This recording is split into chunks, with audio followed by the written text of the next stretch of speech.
Hello दोस्त, कैसे हैं आप? मैं उम्मीद करता हूँ आप अच्छे होंगे। फिर एक नए वीडियो के साथ आपके सामने उपस्थित हुआ हूँ। देखिए मित्र, ये वन लाइनर टाइप की वीडियो हैं, लेकिन ये वन लाइनर वीडियो तो ज़रूर हैं, लेकिन यहाँ से प्रश्न जब आ जाते हैं तो अक्सर लोग प्रश्न गलत कर देते हैं। ठीक है, तो हमारे ऐसे वन लाइनर टाइप के वीडियो आएंगे। हाँ, लेकिन कुछ इसमें भी अवधारणात्मक क्लियर आपको कर दी जाएगी। और एक चीज़ ये है कि वन लाइनर की वीडियो तो एक तरफ चलेंगे तथ्यात्मक रूप से, दूसरी तरफ मेरा एक अवधारणात्मक रूप से वीडियो चलेगा। तो आप दोनों वीडियो आपको पढ़ना पड़ेगा, ठीक है। लेकिन इसको मैंने खंड खंड में इसलिए बांट दिया हूँ कि ताकि आपको वो प्रश्न ढूंढने में आसानी हो और इसके साथ याद करने में भी आसानी हो और आपको रिवाइज करने में भी आसानी हो। ठीक है, तो इस तरीके से हम आपके सामने नोट्स उपस्थित कर रहे हैं। तो आइए देखते हैं कि आज की टॉपिक क्या है। आज की टॉपिक ये है कि ऋग्वैदिक देवी एवं देवताओं का विवरण। जी हाँ, देखिए मित्र, ऋग्वैदिक काल में देवी एवं देवताओं का विवरण क्या है। जैसे कि आप जानते हैं कि वैदिक काल को दो भागों में बांटा गया है, एक वैदिक काल, एक उत्तर वैदिक काल। जैसा कि आप ये भी जानते हैं कि 15 BC से लेकर 1000 BC तक का जो युग था वो ऋग्वैदिक काल था, और 1000 BC से लेकर 600 BC का जो युग था वो उत्तर वैदिक काल था। तो यहाँ पे हम मुख्य रूप से चर्चा किसकी कर रहे हैं? वैदिक काल संबंधी देवी एवं देवताओं के बारे में चर्चा कर रहे हैं। देखिए मित्र, वैदिक काल के विभिन्न प्रकार के देवी एवं देवताओं के नाम आते हैं, और इसके अलावा उनके नाम जो होते हैं और उनसे संबंधित कार्य क्या होते थे उसके संदर्भ में यहाँ पे बातें की जा रही हैं। आप इस तरीके से समझिए कि जिस तरीके से आज आप देखते हो कि एक तरीके से हमारा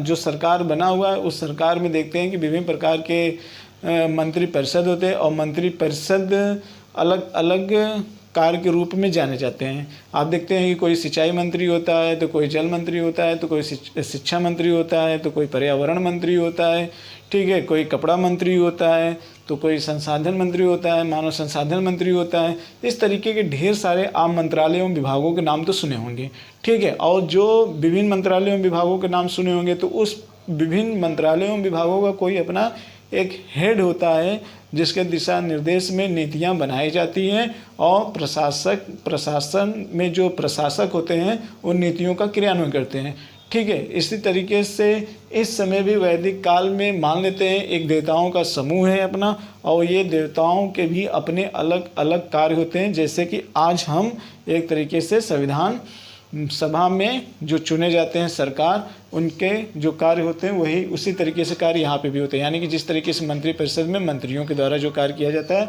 उसी तरीके से ये देवताओं का भी अपना विभाग है, और इनको भी अपने अपने दायित्व दिए गए हैं, और ये दायित्व ऋग्वैदिक काल में बताया गया है। तो आप इसको समझने का प्रयास करिएगा, ठीक है। तो आइए देखते हैं कि विभिन्न प्रकार के वो देवता और देवी कौन हैं और उनका कार्य क्या होता था। तो यहाँ पे देखिए देवताओं की संख्या। जी हाँ, देवताओं की संख्या कितनी है? तो आपसे क्वेश्चन कभी पूछा तो नहीं गया है, लेकिन ये पूछ सकता है कि ऋग्वैदिक काल में देवताओं की संख्या कितनी है। इसी तरीके से आपसे ये भी क्वेश्चन पूछा गया था, जिस समय देश आज़ाद हुआ था उस समय कुल मंत्रियों की संख्या या मंत्रालयों की संख्या कितनी थी, और वर्तमान में कुल मंत्रालयों की संख्या कितनी है। तो यहाँ से फिर तुलना कर लेते हैं, कुल देवताओं की संख्या कितनी थी, यानी कि एक तरीके से ये भी अपना मंत्रालय है, ठीक है। ऋग्वैदिक काल में किसका? देवताओं का विभाग के रूप में देख लेते हैं कि ऋग्वैदिक काल में इस तरीके से देखा जाता है। तो देवताओं की संख्या कुल कितनी बताई गई है? 33 बताई गई है, ठीक है। देवताओं की संख्या कितनी बताई गई है? 33 बताई गई है। सृष्टिकर्ता का देवता, अब यहाँ से देखिए सृष्टिकर्ता का देवता किसे कहते हैं? तो ध्यान में रखिएगा, सृष्टिकर्ता का देवता वरुण देव को कहते हैं, जल का देवता वरुण देव को कहते हैं। यानी सृष्टिकर्ता और जल देवता दोनों वरुण को ही कहा जाता है, ठीक है मित्र। अब ये देखिए बड़ा इंपॉर्टेंट चीज़ है कि आकाश का देवता किसे कहा जाता है? आकाशवासी देवता। ये आपसे पूछा जाता है कि कौन सा पृथ्वीवासी देवता है, कौन सा आकाशवासी देवता है, कौन सा अंतरिक्षवासी देवता है। 4 ऑप्शन दे देगा, उनमें से ढेर सारे देवताओं के नाम दे देगा, और आपसे पूछेगा कि आकाशवासी देवता इनमें से कौन सा है। तो आप थोड़ा सा ये ध्यान में रखिएगा कि आकाशवासी देवता के अंतर्गत कौन कौन देवता आते हैं। तो एक आते हैं दौ मतलब आकाश व पृथ्वी के घोष वरुण के रूप में यूज किए जाते हैं। इसके बाद आता है मित्र, फिर सूर्य को सविता भी कहा जाता है, पूषण, विष्णु फिर आदित्य, उषा और अश्विन, उरु, ये जो सारे देवता किस में आएंगे? आकाश में देवता आएंगे। नाम सुन लीजिए, एक दो आएंगे, ठीक है, आकाश, पृथ्वी, वरुण, मित्र, फिर सूर्य, पूषण, विष्णु, अदिति, उषा और अश्विन, उरु, ये सारे आकाश के देवता हैं। इसके बाद आपसे एग्जाम में ये भी पूछ सकता है कि अंतरिक्ष के देवता किसे कहा जाता है? जी हाँ, अंतरिक्ष के देवता के रूप में अगर आप देख लेंगे तो इंद्र, रुद्र, मारुत, वात, पर्जन्य और अहिवर्धनेय, ये किस में आएंगे? ये आएंगे आपके अंतरिक्ष वासी देवता। इसके बाद पृथ्वीवासी के देवता कौन से हैं? यहाँ पे लिखा हुआ है पृथ्वीवासी देवता यानी भूलोक का देवता। इसमें कौन है? अग्नि, सोम, पृथ्वी, बृहस्पति, सरस्वती, विश्वकर्मा, गंधर्व और अप्सरा, ये पृथ्वीवासी देवता हैं। ठीक, तो आकाशवासी, अंतरिक्षवासी और पृथ्वीवासी देवताओं का नाम आप याद कर लीजिएगा। ठीक है, यहाँ से प्रश्न पूछा जाता है। अब आते हैं, देखते हैं कि कौन देवता का क्या कार्य होता है।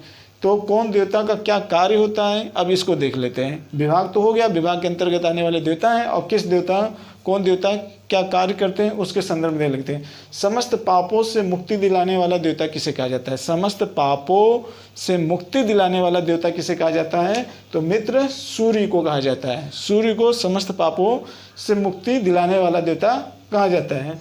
वनस्पति का देवता किसे कहा जाता है? वनस्पति देवता किसे कहा जाता है? अधिपति को कहा जाता है। इंद्र के विभिन्न कार्यों में मदद करने वाला, हाँ, असिस्टेंट मंत्री का आपने नाम तो सुना ही होगा।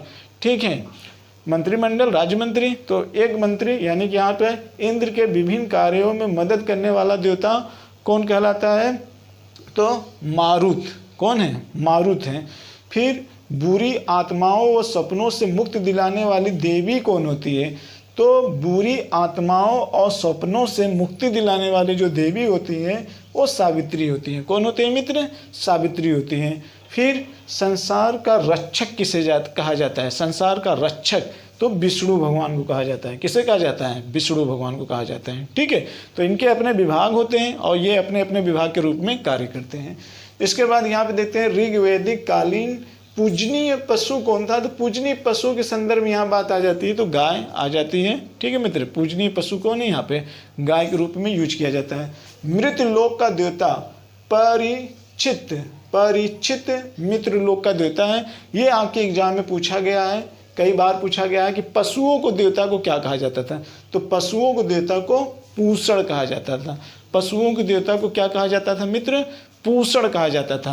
तो इस प्रकार आपने देखा कि वैदिक काल में देवलोक में कौन कौन से विभाग होते हैं और देवलोक के विभाग के संदर्भ में कौन कौन से देवता आते हैं और वो देवता का क्या अपना प्रमुख कार्य होता है। ठीक है, इस चीज़ को आप जरूर से याद कर लीजिएगा। क्यों? क्योंकि यहाँ से प्रश्न अगर आते हैं तो अक्सर लोग गलत कर जाते हैं। ठीक है, तो वन लाइनर के रूप में आपने ये सारी चीज़ें यहाँ पे देखा मित्र। तो इसी के साथ इस वीडियो का हम समापन कर रहे हैं। जय भारत, जय हिंद।